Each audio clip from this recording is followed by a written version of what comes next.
gender, sexuality, tradition, business, and so much more. Hi, I'm Regina Kirschman. And I'm Dr. Sam Dubé. Together, we're going to take you on an extraordinary journey with engaging people from around the world, starting from right here in Ottawa, the capital of Canada. Hello, everyone. My name is Santosh Christudas. People call me Sunny. I'm with the Etiquette Show, and today I have a wonderful guest with us who is an author. His name is Antonio T. Smith Jr., a former Special Operations Intelligence Sergeant and a masterful storyteller. His unique blend of reality and fiction creates worlds filled with suspense and authenticity, drawing from his intelligence background. His novel, Kofi Sai and the Anansi Guardians, explores African myths, weaving magic and destiny into a saga that balances hope with doom. In the United Cities of Salleria series, Antonio paints a post-apocalyptic techno-thriller scene shaped by his real-world insights. The protagonist, Ashton, the ghost, Jace, navigates a chaotic world pursued by serial killers in a society on the edge. Antonio's talent spans diverse genres, from the mystical tales to intense thrillers. His works are categorized by deep research, vivid imagination, and a compelling pace. Delve into the worlds of Antonio T. Smith Jr., where each narrative is an immersive journey into human emotions and the depths of the unknown. Trient Press is a book publisher based in Spring Valley, Nevada, which is a featured exhibitor at the Ottawa International Book Expo 2024 on April 27th and 28th. And for more information, please go to the ottawabookexpo.ca. It's still not too late to apply to become an exhibitor there. Well, thank you so much, Antonio, for joining us today. And really great to have you on the show. And I'm really looking forward to talking more about your book. Well, I love it. I love it. Thank you so much, Mr. Santos. And you told me to call you Sonny, so I'll do that. But whatever works. Well, you know, I speak a few languages, so one syllable at a time, you can kind of pronounce people's name for sure. But I'm excited to be here, and I'm looking forward to at least attempting to have one of the best interviews on the planet with your audience. Nice. Let's get it. Let's get it. All right. So first of all, Antonio, please tell us a little bit about your inspiration for the United Cities of Salleria. Oh yeah, it was absolute therapy. Okay, so it's absolute therapy. I was special operations for the United States Army, and the last year I was going through a rough time. So my mom actually died today, but I'm sorry to hear. Well, today last year. Today last year, but I didn't. So I'm 42. I didn't grow up with my mom, and I was already going through PTSD because of a bunch of stuff that happened in the military. And on September 11th, the hospital called me, and I have no idea how my mom got my number, but I had to go get her on the 16th. And then, so now you're talking about 41 years, never having a mother, and now she's on hospice in your house for the first time. And I can't program. So I gotta get to know her. We're getting to know each other. So for 56 days, I get 41 years of all at once. It was incredible. Oh my goodness. I'm in therapy at the time for PTSD, going through cognitive processing therapy, and I'm dealing with all the trauma and some friends that I lost. So what I decided to do, since I couldn't program, was write. So United Cities of Salleria is therapy. It's absolutely therapy. When you get to chapter 8, you meet Mama Linda. So I think she had like 2 weeks left to live.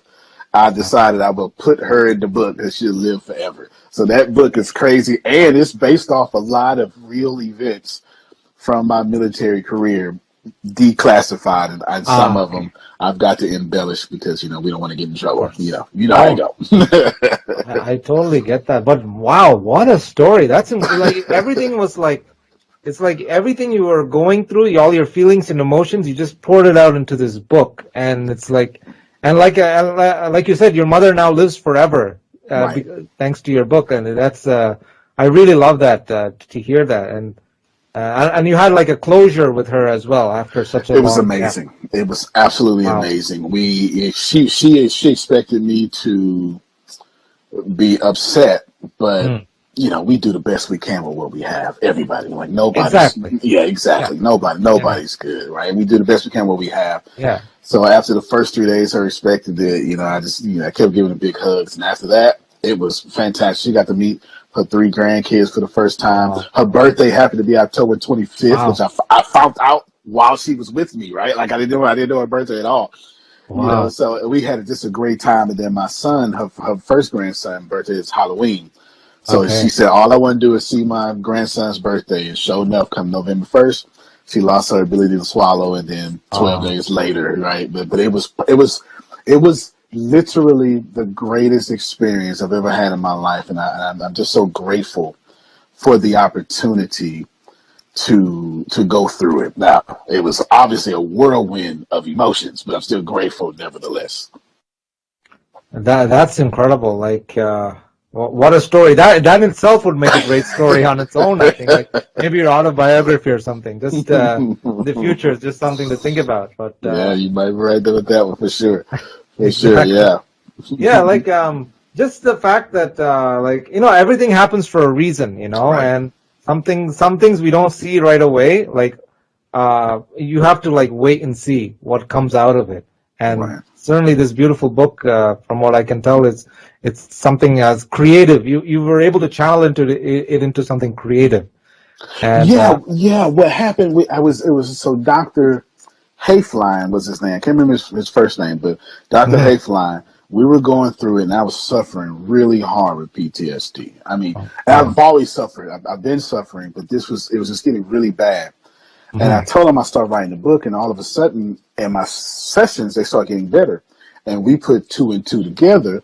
Writing this book was more therapy or additional therapy to the therapy, because I got to, when you write, even though you're being creative, you get to challenge that trauma, and you get to challenge those thoughts. And I put it all in the book, and I got to make characters, and each character had major pieces of me. So when you meet Ashton the Ghost, my literal nickname was the Ghost. So I didn't even make it up. I was the Ghost in Army. I didn't even make it up. It's literally, so he has my personality in each individual character. And then Chief Aiden Jamar has what I wish I would be. So, so all these characters, it just, when you challenge your thoughts and you confront those difficult conversations, and you do it in a book, it does become therapy. It does. It absolutely does. That's incredible. So, so you're very North American, right? Like you're born and raised. Yes. Born and raised in Texas. Now my ideology and my philosophy is more Eastern and Western. But yeah. That's what I was about to ask about. So what was your journey like? Since you are from North America, but you still are writing about Kofi Sai and the Anansi Guardians. You're weaving more like some of the African mythology into it. So could you tell us more about that? Like incorporating other cultures? Yeah, that's absolutely a bifurcated answer there. So the best memory I have of my entire life was being in India with a Muslim speaking Arabic, it's one of the languages, and then talking about the Quran only in Arabic. It's the greatest moment of my life, because for one, I'm a kid from the hood. And I grew up homeless from 5 to 15. So there's no reason for me to be in India whatsoever. There's no reason for me to know Arabic. And there's no reason for me to be, passionate about the Quran and other people's culture. Like, there's a bunch of stuff there. And from then, this was years ago. I got famous pretty much in India. This was years ago, about 10 years ago now. And then I started saying, well, I want to do Africa. And I started going to Africa. And Ghana is my very favorite place in the world. When I'm said and done, I will retire in Ghana for sure. There's no doubt about it. I'll retire in Ghana. So I love the Ghanaian culture. And I wrote Kofi Sai from the Ghanaian culture, specifically the Ashanti region of the Ghanaian culture. So you see some Accra in there, but you definitely see the Kajatia market and the whole Ashanti region and the Khan culture. and I just immerse myself in it. And then now when I go, pretty much every place I travel to becomes some setting in my book somewhere. Somewhere your it becomes a inspiration. setting. Yeah, always. I treat settings like a character because they're alive as well. Interesting. Mm-hmm. And so your book also has a lot of magical realism. Is that so? Could you tell us more about that? Absolutely. So I want to imagine somebody told me when they just read the book. Somebody told me it's like Harry Potter. I captured the magic of Harry Potter, but it's not. It's like Harry Potter meets Wakanda and meets X-Men. That's what it is. I kept trying to think of the third one. Harry Potter, Wakanda, and X-Men wrapped up together is what they say Kofi Sai is. So the magic realism is in the Kofi Sai on every 8th birthday, male or child, or male or woman, the wizard gets a legacy from Niame or God, just a kind word for God. And that's every wizard. But those legacies come in 4 different powers. There's level 1 through 4. Level 4 being the very rarest. Less than 1% of the people of all wizards have level 4 legacies. So now your legacy, you got the classism going on because the stronger your legacy, the more you can do, more you can get, etc. And I love Christopher Nolan, the director. Is my favorite. He's like my favorite influence. Oh my God, I love him. Like just absolutely. Yeah. So I put these little Easter eggs all over my stories that you got to read it twice just because he's one of my biggest influences. And so you'll see this in the legacies. So that's the magic realism. Plus, they learn magic, they learn spells, they get the wands and stuff. So what you see is their fight with both spells and the power coming from within them, which totally is an Easter egg that you'll have to keep reading. Like so that's one of those themes and motifs. The power in you is greater than the power that you learn with a spell, right? But you got to turn the page to figure out what I'm talking about. that is so cool. You're combining a lot of genres, so it's going to be very interesting. And definitely, if you're inspired by Christopher Nolan, that's my guy. People are going to love it. And who knows, maybe one day he'll be directing your book. You know what? Dream, right? That's you right. never know. You never know. I'm so glad you said the different genre because I just wrote a screenplay that we're trying to get. I just wrote a screenplay that's in a romantic comedy. Okay. So Kofi Sai is in young adult fantasy and then post-apocalyptic thriller, and then the next one coming. I'm in all different genres, and it's no trouble for me. It's not that I try to do it. It's just I have a story, and I'm gonna tell you what it really is. Well, at least in my head, I have no idea what it is, but in my head, I am a suspense thriller writer at heart. And since I've mastered suspense, creating suspense, and since I've mastered thrillers, it's easy for me to cross genres because I don't see it that way. Because suspense, what do you need? For suspense, you need a crucible. So that means you need to make a promise. Then you need to have that's a contract. You need contract. You need to make a promise. You need to put pressure on your antagonist, and you need to keep a constant ticking clock. So it always it ups the stakes. So that's in this idea of suspense. You can take that in any genre. Once you do those 3 things, what I did with my romantic comedy, I'm teasing things in the first scene, and you're like, well, what do you mean? Because I'm consistently making a promise that I will tell you, and borrowing from Dan Brown, which I got a lot of this from. But you got to turn the page. You got to turn the page. It's a page turn. You got to keep watching. If it's a movie, you got to keep watching till the end, right? That's it. There you go. Yep, absolutely. Yeah. So, you really know what you're doing. I mean, I like that you're very, you know who you are. That's very important. That's the most important because, Wow. No, keep going. Keep going. I've never heard somebody tell me that about writing. Yeah, I'm having an epiphany right now as you speak. Because my number one, I got 2 rules about writing. These are personal. Number 1, I don't want to write anything I don't want to read. It's why my books tend to be longer than the industry standard on the like Harry Potter books 4, 5, 6, and 7 instead of Harry Potter 1, because and they're always in series because I love series and I'm reading your book to escape life. So don't Don't give me a novella. I need the full novel, right? I need that. And then 2, I refuse under all well, I guess I got 3 things. I just thought about third one. I refuse under all circumstances to put anything in my books that don't move my plot forward. Okay. I refuse. I can't stand. My books never have an omniscient narrator. I think it's something I just don't like. I think it's not to be discrediting anybody else. I think it's a cheap way out. You know, I see, because which brings me to the third thing: master dialogue. I took 7 years to learn how to do dialogue. So in Kofi Sai, it's only, with the exception of the first chapter, it's only written through Kofi's point of view, and he's a 10-year-old kid, right? So you got a limited point of view. In Cities of Salleria, it's every character that I get to switch which point of view. It's so many different points of view. So if I know I'm going to kill you, then I'm going to write from your point of view. Whoever has the most to lose is going to be the most interesting point of view to write from, because there's tension there, and without tension, you can't create dialogue. So now you're talking about, if I know I'm going to kill this guy, then he's running through the streets. Okay, I need you to feel his pain, his sweat, him nearly getting hit by a car, because that's more exciting than you get it. It's so that right there again makes me cross jump. So those are the 3 rules that I follow for sure. It has to be something I want to read myself. I absolutely have to master the dialogue, or just refuse not to. And if it does, if I take a scene out, and if I say my book can continue without this scene, that scene shouldn't have been there. That scene shouldn't have been there.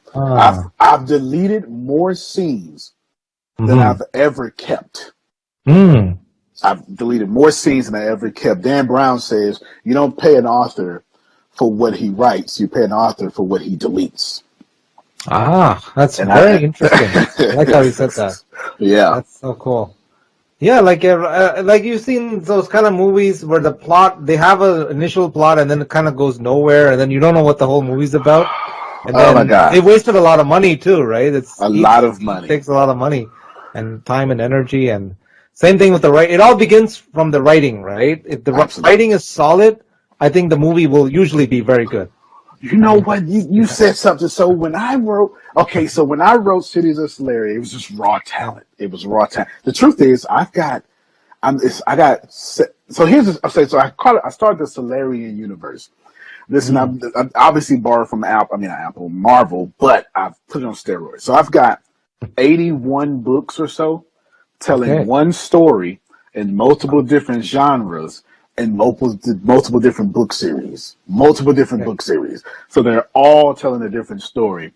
And when I got to Kofi Sai, it was a challenge because I had to figure out. I sure hope. You got a listener out there that really needs to hear what I'm about to say. I had to figure out I'm fit to write a book on magic. J.K. Rowling raised 2 generations. I'm a millennial, so she raised me, and I'm a huge Harry Potter fan. So I said, I can't do a Harry Potter, and I can't do a black Harry Potter because my main character is black. Because either way, they're going to compare it to Harry Potter. So I was like, I need to somehow get out of this here. And it was impossible. So I said, okay, so I'm going to do it in America. But then, nope, Fantastic Beasts is in America, so I'm not going to do that. So that's why I chose Africa. And if I tell y'all, so Kofi Sai, it ends up being like 129,000 words. But the world building, the stuff that would never get seen, the world building for Kofi Sai is over 500,000 words. Wow. And that's just book 1. Wow, that's incredible. That's where we win. In the world building, that's where we win. Yeah, all that.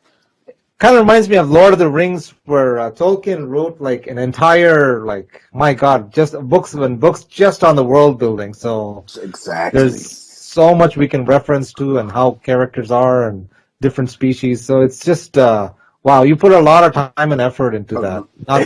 Absolutely. And then I use a 7-point plot to move myself forward. I use a 7. So what is so you obviously you start off with the the resolution. Funny story to get to the 7-point plot. I'm up here. This is my condo in Minnesota, and I was at this Italian restaurant right down the street and had this hard thing.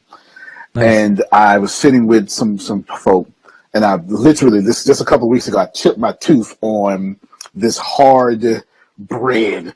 This hard bread. I said, chip my tooth on this hard bread, and they were like, "We should go down there and tell them."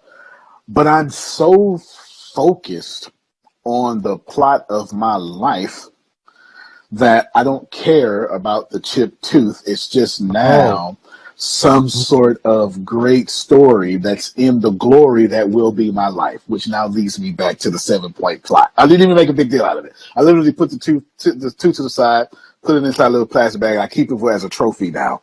I keep it as a trophy, and then when I finally make it to the dentist next week or something, I'll fix it. But before I get to Ottawa, it'll be fixed. But nevertheless, it's just a plot, and it's just a point in the story. It's a point in the story. So when I'm writing Kofi Sai, it's a 7-book series. I know who dies, what happens. I know how the last 7-book end, like most great writers. I know how the first one goes. But what made me better, and I didn't do this for Cities of Salleria 1, but it definitely is 2, is I obviously start with the resolution, and then I got plot turn 1. What's going to be this major twist? And I write that down. And then pinch 1. So after the major twist, what's the, oh my God, I cannot believe this happened. What's that? And then you get to my midpoint, and I get this in great details. Then you get to plot turn 2. So as soon as you think it's over in my books, it's like, nope. Bam! Nope. Here's another plot turn. It's unfair. Yeah. And then as soon as you say, please let the hero make it, nope, there's pinch point 2. I'm putting more pressure, and then you get to the resolution. So when you have those 7 points, and then you put all your characters in there, there's something else I learned from actually Christopher Nolan. I learned this from Christopher Nolan just watching his movies. I try to have at least 4 things happening at once. I love subplots and stuff because but these 4 things need to be fighting for the same idea. And when they do that, the story writes itself. Let's take Batman. We'll take Batman for a moment. The Christopher Nolan version of Batman Begins. Right. One of the greatest movies of all time, for sure, especially the one with Joker. Yeah, definitely. Yeah. So the theme of that movie was fear. So Batman had his version of fear. The Don Corleone dude, I don't remember his name, but the mob boss had his version of fear. Scarecrow has his version of fear, and Ra's al Ghul had his version of fear. So when you get 4 different opinions of fear and you weaponize all 4 of those, that creates tension. So Dan Brown, the writer of Da Vinci Code, is the one who taught me that tension is necessary. So once you have this tension, it brings out the heroes even better. It brings out the dialogues even better. It brings out all these things, because if I cuss you out in the book, not only does it tell you why I cussed you out, it also tells you what my weaknesses are, or what am I passionate about. Am I defending someone? Am I cussing you for injustice? Or am I too weak and I can't master my emotions, or blah, blah, blah. So you'll see me consistently in that 7-point plot term. I'll add all my characters in there. I'll add them all in there. They're all very important, especially the characters that I created as antagonists. So I'll have antagonists and villains, and most times I'll have 3 or 4 villains in one book. But yeah, so Kofi Sai has an antagonist, plus there's a villain. Cities of Salleria has each subplot. If I have a hero and I have a subplot, then I cannot, in my brain, you're not allowed to have a hero without a villain. And then the villain has to be so freaking terrible, because the more the hero overcomes that, the better the story is. And it's a good contrast, right, between the light, dark, and it's all about duality. So that's a very good point. Absolutely. Yeah. In any great movie, you'll always see a great equal, like a great hero and a great villain. So that the 2 of them. It's very important. Absolutely, yeah, and I like that. I like the mirror villain. I love the mirror villain, to where Harry Potter and Voldemort are the same. They just respond Yes. to pain differently, right? You know, Interesting. that's what makes a villain a villain. The hero and the villain are the same person. The way they respond to pain makes them a hero or a villain. That's really interesting. Those are like golden words you're saying right now here. So if there's any potential writers that are listening, this is very good words from Antonio here. Thank you so much. Yeah, I told you we want to make the best interview, man. We want to give away the most information. Right? Exactly. And you never know, right? Like it could inspire everybody, right? Putting yourself out there, and especially how you handled your own trauma with writing this beautiful book. Somebody else reading your book could perhaps heal from their own trauma. Absolutely. So you're healing more people in a creative way. Wow. You know, that's especially these days, there's a lot of people that are unfortunately prescribed oncology medication. It's almost making them worse, or surgeries and those things. But creative solutions often work out the best. Absolutely. And so, Antonio, also, you are the founder of Destiny 6 Vision. Yes. So, yeah. Okay. Yes. Okay, do you want to talk yeah, more about that? for sure, Yeah. sure. So I own a large tech company. I'm Okay. an artificial intelligence program. It's Wow. Density 6, and I started that in 2012. But it really, to be honest with you, it flowed from the military. So my first job in the military was an intelligence analyst. So at 18, my job was to only report to the captain and the colonel, and I had to give what you call 3 accesses of advances. That means my job was to not study American troops, but enemy troops, where we declared the enemy was. And when I joined the army in 2000, it was Russia at the time, but then it switched to Al Qaeda, and now it's back to Russia all over again, right? You know, Interesting. Yes. Goes back It goes back and forth, right? Here it goes back and forth. And my job was to say, okay, here is how Sonny is going to kill us the best way. Okay, here's the second version he can do. Here's the second, third. And then we had to do this in a language, this is declassified, called Krasnovian, which is it's like the first language or it's just a picture language that's used for training, especially SIATA training, things like that. So when I got out the military, not only when I got out the military, I was a highly decorated soldier, many medals, 2 looks at combat. Then you have, I'm young, I'm a sergeant, special operations. I'm speaking now 3 or 4 languages at the time. Wow. I'm number 1 in my class. I got promoted to E5 in 2 years flat. And then when I decided to get out, and I was going to go to the FBI. And the FBI was going to waive my no degree. I got degrees now that I didn't then. They were going to waive my no degree. And then due to what you call it, like, in civilian where you call it on the job training, but I forget what they call it in the military. They're going to waive it, and they let me go and get schooling there. Interesting. And from there, I went chased a girl. It literally messed up my whole life. Chased a girl, my high school sweetheart. So I missed my chance for the FBI. Oh my. Yeah, because I'm chasing a girl. Instead of going to FBI headquarters to train, I go to Galveston, Texas, where there's nothing to chase this girl that we don't even last anyway, right? So there you go. And from there, now I'm shell shocked. I ruined my future. And I go, what do I know how to do? I only know how to kill people and play spades. It's the only thing I know how to do. It's the only thing I know how to do. I don't know how to do anything else. I don't know how to do anything else, which makes sense. I was homeless from 5 to 15, and then I got adopted at 15, so I'm 3 years in civilization. And now I'm 18, then I go off to the military. That's why they made me a spy. I got no parents. I have no cares. I'm physically fit, right? I got no background. I'm Jason Bourne. I'm the perfect candidate, right? I'm the perfect candidate. And from there, I go, okay, so I can't kill people. That's not going to make me any money. And then playing spades is probably not going to help me out. So what did they actually teach me? And from there, I recognize all that training, all that psychological operations is just called marketing. That's all it is. It's all marketing. It's all marketing. Like I was literally part of the team well, I can't say that. Anyway, it's all marketing, right? So it's all marketing. And from there, I said, okay, so I could program masses to do things. What's the next thing I should do? And artificial intelligence in 2012, and that's where we got it from there.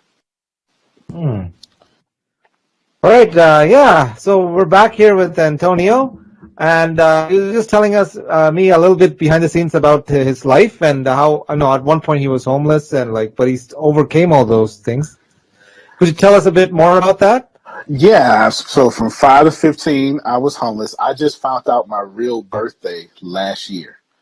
I just found out. My God. Yeah, when I had to get my mom's birth certificate because she's been homeless since 1985. That's when I found out my real birthday. My birthday was either July 20th or July 27th because the state of Texas has both. And sure enough, she knew everything, and plus I had to verify it to just even get her birth certificate. But yeah, my dad's still in prison right now. We have a great relationship. He's been in prison for 23 years now. So I'm 42, so that tells you that's a long time there. And yeah, I mean, I'm a product of crack cocaine and coming through the black neighborhood in America in 1985. I was born in 81, so that's just just one of the products of that whole war on drugs that obviously did not do well at all. Just a product of that. I failed the 5th grade. I failed the 6th grade and dropped out. I dropped out of school in the 6th grade. I only went back to school because I was hungry. I didn't cognitively recognize that school fed me twice a day. That's not something you think about when you're 12. It's not something you think about. So I graduated late. The good thing is I was a summer baby, but I graduated late. My graduation class was 735 people. I graduated 721 or something like that. I got a skid of my chin. And then, but my scores were high. But I didn't have a home to do homework. And then by the time I was 15, I was grown. I was grown by the time I was 15. There was you couldn't make me do anything if you tried to. I spent 10, yeah. You got arrested for it and everything. Arrested for missing school in Texas. They have something called truancy. So when you're not in school and you walk in the streets, you get arrested for that. Jeez. Well, and look at you now. You're so positive. You're beaming. You're so talented. You've used all your creativity to heal from your trauma. That's a movie in itself, or a book, like I said. You sure did. I'm glad to remember that. I'm gonna put that to the front of my mind. Yeah, I've been through so much that what's the worst gonna happen? I'll be back in the trash can as a 6-year-old kid getting abused and molested? No, you can't. If you can't do that to me, then I have nothing to fear, right? I have absolutely nothing to fear. If you can't put me back at that 6-year-old kid that's all alone, homeless, eating out of trash cans, just absolutely nothing that I fear. It's just not. And then my number one core belief is that we're all connected. And that came after a while, but so my biggest problem as a kid was everybody forgot me. Right, that was my thing. Everybody forgot me. I didn't have my first birthday. Well, I'm sure I had birthdays before I can remember, but I don't remember my first birthday till 14. I don't remember it till 14. But when you come out of that situation, I kept saying everybody forgot me. Today, as you get older, your motives start getting in a line with source, right? You start saying things like, okay, if I didn't want to be forgotten, how can I make sure others are not forgotten? And that's, you get what I'm saying? So everything that tried to kill me, I use now so others don't get killed, right? That's a big piece of my personality here, I suppose. That's very fascinating, and definitely a huge inspiration for people that are down and out today. And especially back then, there's no social media. There's really you're just completely in the dark. People now you can create a GoFundMe account, or if somebody's struggling, you can. And back then there was, so definitely technology has improved life as well. It's distracted us a little bit too. So no doubt about that. No doubt about that. Yeah, so that's me. That's me on the tech side, man. That's me on the tech side. I do it. I love it, and my company has a $22 minimum wage. Oh, okay. We give 1 year paid maternity leave to all women. Nice. Okay. Yep, all women, and so many other things. We got it's like 48 different employee perks. But see, when you grow up homeless and everybody forgot you, if you can correct your motives, right? If you just get hold of that, it starts becoming about how can I make an impact instead of how much money did I make, right? You make the impact, the money will follow. Right. That's a very good point. Like, don't go chasing money. Instead, try to make an impact, try to change people's life, and the money will automatically of start coming in. It's a side effect. It's a side effect of serving people. Money is a side effect of serving people. Unless the only other way to make money on planet Earth is to go and work for the people who actually make money in the mints. Yeah. So you go to the Canada Treasury Department and you actually make money that way, but you can't. It's illegal. They send you to jail for that, right? So outside of that, you serve people. That's a very good point. Like, do your best and try to make as many people as happy as possible in your own way, and good things come back as more you do. So also tell us about more about the technology and how Density 6 merges technology with creativity. So I'm using. So basically, we just had a lunch day today for the rest of the departments. But so basically, it's like AI and empathy. How can I? So as a black man, I've got to be careful here with two different things. If I don't get behind technology as a marginalized people group, I'm the first person that's going to be out of technology. If anybody who is not 80-year-old wealthy white man is going to be put out of technology. And I don't mean that in a bad way or to bring up race or anything. But it's this idea of you got to get behind the things, because when they start laying off, it's going to be me first. So that's what made me get inside of technology in 2012, because we were just after the Great Recession, and I said I would never go through that again. I lost my house, I lost everything. Oh wow! The Great Recession. So I said I'd never go through it again. So when Facebook went public, which I just thought was weird, I was like, man, I am clearly missing some. My personal opinion is clearly missing things. That's what got me into tech. So I got lunar space projects that we're building, androids. I have vibrational earbuds that I'm trying to use artificial intelligence that pick up your mood and then suggest play songs from your playlist based on your mood to counteract, to keep your vibration high. So everything I do is to raise the collective consciousness of this world and to create 100,000 millionaires. So all my products and stuff are around this idea of being the light. And everybody's sharing the light. I don't mean to say nobody's not sharing the light, but my idea is very, we got 4 major goals in the company: create 100,000 millionaires, to end world hunger, to end the student loan debt crisis, and anybody in any brown or black country to help make a millionaire. Anybody, doesn't matter. That doesn't matter. Doesn't matter your affiliation. Doesn't matter your religion. Philippines is #1 on the list.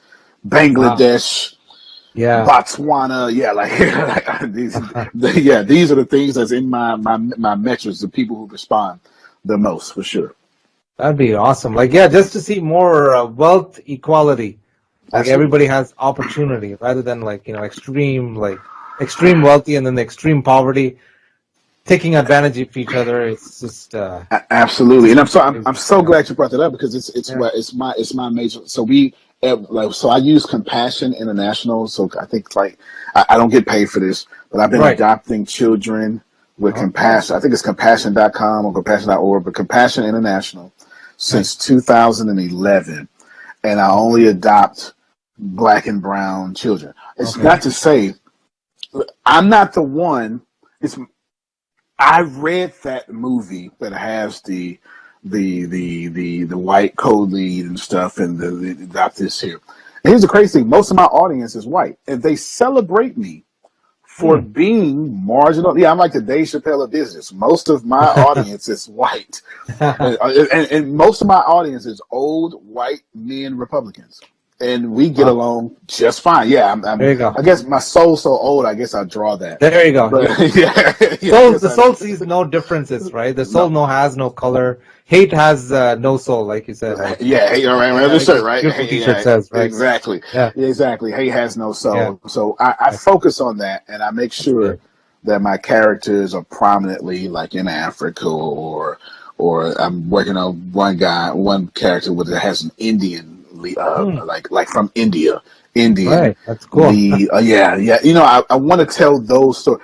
J.K. Rowling made me pronounce Harmony Granger as, so you're going to pronounce Effia Equaba. I like that. I like that. Yeah. Big African culture and those names. Yes. It's a very important part of the world history, right? Like, that's, and Africa has developed like so much. Like people still have this, unfortunately, like, you know, this kind of stereotypical view of Africa. But like, if you really go to their cities, it's like they're way ahead in some ways. Like, I'm from India. The same thing, right? Like people still think, you know, India is like, oh, we're still like struggling, but there's so much development, and I just try to see the positive. That's so awesome. So you know what? I'm trying to teach myself Telugu right now. Like right now. I'm trying to do that right now. I'm pretty good with Hindi, but I'm not conversational with Hindi, so I got to get far better with that. But Maharshi is literally one of my favorite movies of all time. Yeah, of all the one that came out in 2019 with this, what's his name? Mahesh. Because I always, you know what I'm talking about though. The name of the movie is called Maharshi, and it is, I can't remember his name, but I just watched it yesterday. Of course, it's in Telugu. That's how I'm trying to teach myself Telugu and stuff like that, though. But yeah, it's a fantastic movie, and his story is a lot aligned with mine. That's why I like that movie. Okay, so you're very into the Bollywood movie scene. Absolutely. As well. Absolutely, absolutely. Mahesh Babu is the name. Mahesh Babu, that's his name. Mahesh Babu, that's his name. Telugu movies. Maharshi is it's a great movie. It's a tech CEO that's come from India, takes over a company in America, and then he goes back home for some stuff. I don't want to ruin the movie for people, but it's incredible. That is awesome. And Antonio, tell me. What advice would you have for aspiring entrepreneurs looking to like enter the tech field or become an author, get into the publishing, anything? Yeah, absolutely. Move before you're ready. You're never going to be ready. The stars are never going to align. You're never going to get it. So true. Move before you're ready. Your first book is going to suck. Your first program is going to suck. It's your first video, your content creation, all of it's going to be garbage. It just is. It's going to be absolute garbage. But that's what's going to give you validity, because nobody likes a perfect hero. So when we figure out who you are, because you're the next big thing 8 years from now, when I finally discover you 8 years from now, I'm going to go back to your beginning and appreciate and respect this old crappy content. And I'm going to say, man, he or she was doing it then, just needed to keep growing, and that makes me love you. Because in the internet world, the only thing that's ever going to last is brand. And if you just think about this interview for a second, I'm not trying to sell anything. I'm trying to give you all everything. That's very generous. Because the internet, they get to choose if they're going to listen to Sonny or Antonio. You get to choose now. So this is very much so a brand driven, reward-based only society that we live in now. And value-based is the more accurate term, and it should be. So move before you're ready. If you don't know how to do dialogue, move. Because moving forward solves all problems. Now, I will tell you this. Every time you succeed, wherever you have holes in your foundation, it will be exposed. Success always reveals failures. So when I wrote Cities of Salleria off pure talent, I recognized two things. When I went back and reread it after I published it, my cadence wasn't as strong as I would like it to be. I like a fast book. And then two, I didn't do any world building. So now in Cities of Salleria 2, I got to go back and build all this world and all these characters, because when I tried to pick up and write book 2, I tried 3 times. I only got to chapter 2 and I had to throw it out 3 times because I don't know who my characters are. They're in my head and I lost them because I didn't build the world, right? Okay. You learn from your mistakes. You learn from your mistakes. That's absolutely. Move before you're ready. You're never going to be ready. That's a good slogan. Like, the Nike logo is just do it. Just do it. It's kind of like that. It's kind of like that. That is cool. That's how you that's how you get ahead, because anything can be in your brain, but until it's actually out there, you don't know what's really going to happen, right? Absolutely not. Exactly. Absolutely not. And everybody's a genius until you start talking.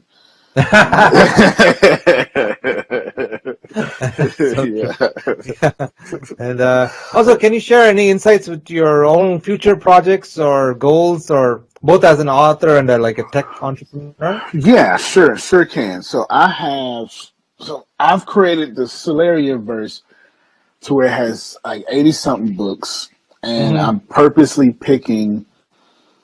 I don't pick genres. They kind of pick me. It's really the lead character. So one of the book I got coming out is called like Ashanti, whatever. I can't even remember. It's written down, but this time it's a girl, and I love having strong women especially, and I love to pick a culture that wouldn't necessarily approve of that, because there's your tension, right? And I want to be this hero for this. I want this woman, this little girl, this woman to be a hero in a male-dominated patriarchy society. So you got that coming. A bunch of books coming out. So one of my books has a spinoff from that's coming out of it. One of the main characters. I developed this incredible two incredible white guys that are special agents that everybody fell in love with. Cities of Salleria. So they got their own book series now. So that's on the book side. Of course, I'm writing movies now. So I'm doing that for major Hollywood studios. Like the movie I'm thinking about right now should have a $20 million budget. Wow. And on the tech side, I'm releasing a artificial intelligence CRM, the customer relationship manager. That my goal is so Sonny should be able to say, okay, let me press this button, and that CRM scours your social media, listens to your audience, and says, hey, over here, somebody's ready to buy from you. So then I have, it's called lead nurturing that I invented. I invented a different version of it. They're going to nurture leads for you. Then he's like, I don't know what to send them. Don't worry, because then we got the messages that the AI automatically writes the messages for you. And then they, you don't sell. You don't have to worry, because it's called Rhino Leg. So you got Rhino Leg, you got Rhino Nurturing, Rhino Sales, Rhino Social, and Rhino Zoom. So we're to set up all these things for you. Just for them training these models right now. Yeah, that's getting ready to come out this year for sure. So these are the things. But remember, my goals are to create 100,000 millionaires, to have somebody in India. And I don't mean like, I'm talking about like, how you say it, not Mumbai, well, Mumbai for sure, but like Canada. Like I'm talking about, I want farmer parts of India and all sorts of stuff. These people to be able to make, get top 1% in their country based off of the things we create. So those are the things I got coming out.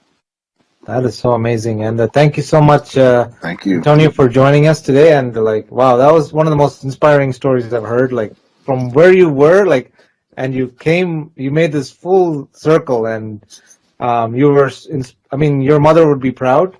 And your father too. And so yeah, any kind of adversity you have in life, whoever's watching this, just, inspire from this, and everything kind of happens for a reason, as long as you stay positive and you don't give up. That's another one. Don't ever give up in life. Amen to that. In life or any of your projects, and keep making a little bit of improvements, and you never know where you'll wind up. You might become the next Antonio Jr. here, who has a thriving tech company and an author life, and hopefully a movie soon on Netflix. I can just be like, yes. And these days there's so many independent movie makers coming up. It's so wonderful. That'd be so cool. Yeah, and then more people will buy your book, right? Absolutely. I'm sure Harry Potter, after the movie came out, there was more people that were inspired to buy the book. So me, I'm one of them. I didn't even look at the Harry Potter books until same here. For me, with Lord of the Rings, I didn't really know anything about Lord of the Rings until the movie, and then I'm like, I have to read all 3 books. Yeah. So absolutely. the movies kind of gives you the visual, right? And then people are very visual, unfortunately, or whatever it is. But but then of course they'll see the actual book, and they always say the book is better than the movie, so they always want to find that out. Awesome. And is there anything else you want to add to this, Antonio? No, I'm gonna get with Melissa. I'm gonna have a few books sent out your way. I want you. Okay. Yeah, definitely. Yeah. But other than that, no, I don't. May all of y'all be the biggest version of the light you can be. And as a matter of fact, I will say one thing: there are no mistakes. There are no mistakes. Mistakes. What we call mistake is just a vibration, just a thing that kind of moves you in a different direction. There are closed doors that lead you to your open door. It is in the missed opportunities do you get your victories. Without, if I'd have went to the FBI, there'd be no Kofi Sai, there'd be no $1 billion company, there wouldn't be an Antonio T. Smith Jr. had I went to the FBI. It's in that missed opportunity, that game-changing missed opportunity, that I became me. It was that closed door that allowed me to take this military stuff, get shell-shocked for quite some time, find myself, and then start unapologetically being myself. So praise God for your missed opportunities. They're fantastic. Yes. And we're all unique. We're all beautiful in our own way, and just shine, We're all diamonds just waiting to shine. Thank you so much, Antonio. And I really hope to see you in Ottawa for the Ottawa Book Expo in person. I love your energy at this point. We're definitely going to be there. Come on down. Yeah. Don't worry, it's not going to be too cold in April. No, okay. Good. I mean, you're from Minnesota. I mean, you're used to the cold by now.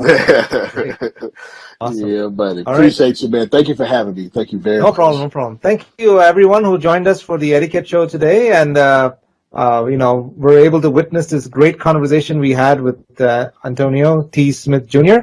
Be sure to check out all his books and, of course, his company. And, thank you for joining us, and hope to see you again soon. All right. So I'll just Hi,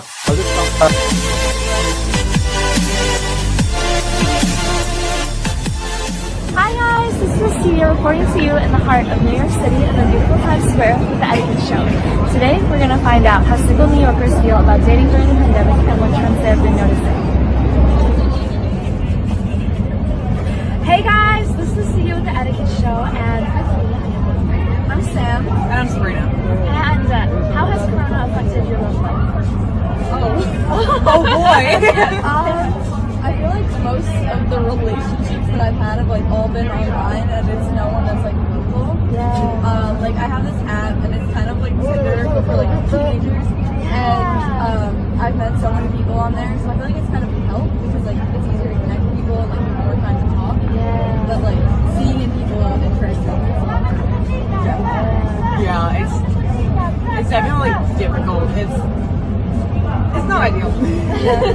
So how do you feel about if a guy just comes in your inbox and slides through your DMs? Is that a yes or no? I mean, I think it kind of depends on the guy. Yeah. How he looks and how he approaches and what he says. I'm very I need to get to know. I've had people want a boyfriend. I'm I don't even know what is your name? Your name's Fitzgerald. I don't know who you are. Yeah. And so if you were meeting people in real life, Corona was over, how would you go about meeting? I don't know. I mean, I'm going to college this year, so I feel that's going to be a great way to meet people.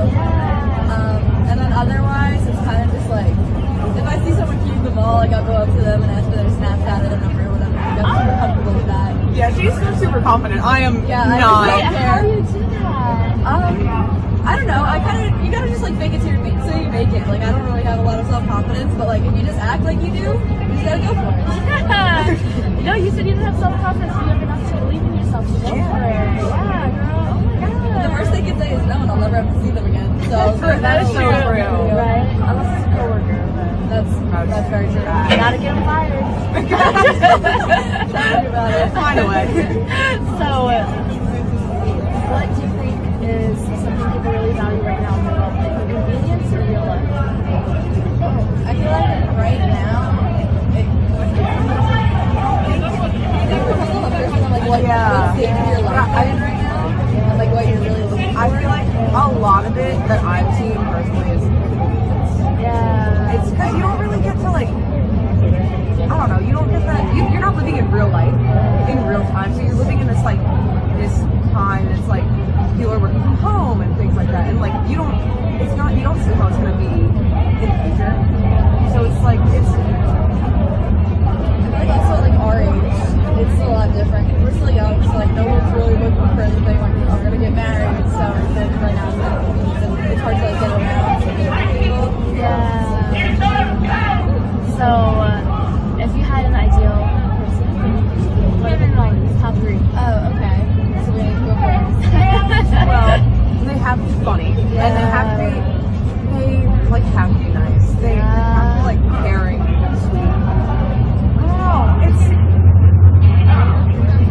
care for other people.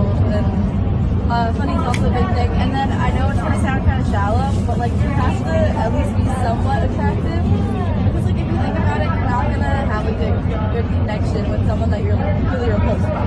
Yeah. So What about when we're old and we're all but then it'll be different because you'll already have built that and you're already, connection. and you're already loving it. It's like you already have that connection. But like right now, like you're gonna, like if you think about it, like if you meet someone and they look kind of like grungy, you're not gonna want to talk to them. She said grungy. I think it's like if you grungy. Yeah, super grungy. What's the right word for that? Like I don't know, just Like grimy or musty. grimy. Musty. I think everyone's different. We just have different types, you know? It's yeah, because I feel like when you really love someone for who they are, it's you see them as like a more effective person. I don't know. I just But like think about it, are you gonna go up to someone that looks like he's been wearing the same shirt for the past 3 months and he's got like a beard that he doesn't take care of? Like I know. This is awesome. Oh.